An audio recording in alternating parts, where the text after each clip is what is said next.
Thank you, Mr. Chairman. I'm going to deviate from what I was going to say. I almost don't know where to start, but other than to say, Mr. Nor'aster, I disagree and sometimes agree and partially agree with people. I disagree with you so totally. You're sitting in your safe office looking at facts that you believe are accurate, which they're not, and not talking to the people who live at the border, the people who work at the border, the people that are suffering, whether it's in Arizona, California, Texas, and now, of course, the entire United States of America. Let me say one thing.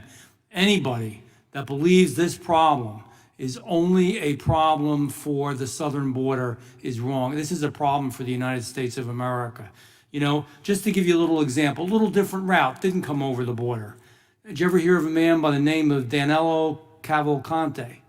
He's the escaped, I know, quite a sensational thing that went on.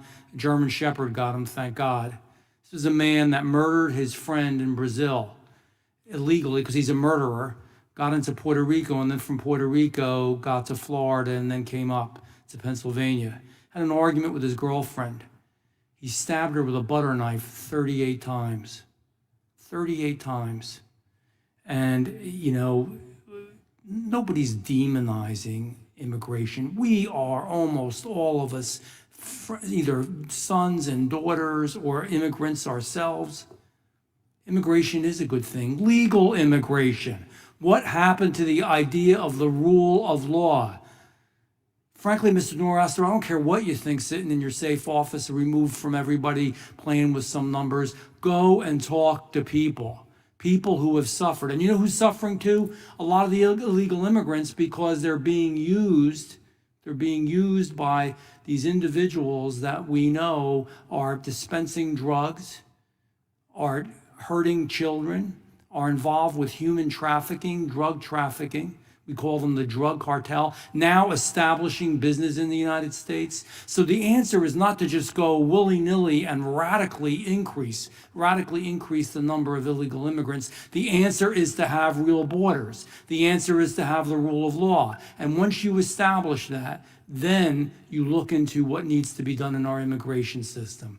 We need to support our individuals who are trying to protect us at the border. I feel so badly for them because they are so much held back from doing their job. You know, last week I learned of an administration proposal from the Biden administration, and you know, by the way, because of the New York City problem, what did we expect? It's a sanctuary city. New Jersey, where I live, is a sanctuary state. You're saying to people, we're going to fund you, we're going to take care of you, we welcome you, we will give you legal defense. But we don't take care of our own people. Our veterans still don't get what they need. We have a mental health crisis in America. We have an educational crisis in America. But we don't have the money and time for that. But we have the money and time to take God knows who, some of them good people, but doing it the wrong way, some of them not. And you know, according to your figures, never has any one of them done anything bad. That's just not accurate. It's not. So consider the national security implications of what they want to do to my state. I live in southern New Jersey, Atlantic City Airport. We have the 177th Fighter Guard. You have the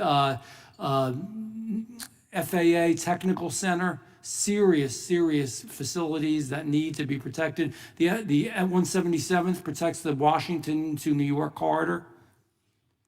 They wanted up to 60,000 people they're talking about in a town of 50,000 people. That's going to really do well for the education system. But it's your idea. You want to open it up. So let's open it all up. Every country in the world, whether they're good, bad, or otherwise, just let them open it up. We can't absorb that, and you're not going to answer yet. This is especially concerning given recent reports that we have that there are ISIS sympathizers smuggling Russian and Eastern Europeans across the border, and terrorists have been apprehended who are real terrorists at our port of entry. I don't know where you get your stats from, but we also get stats that are good.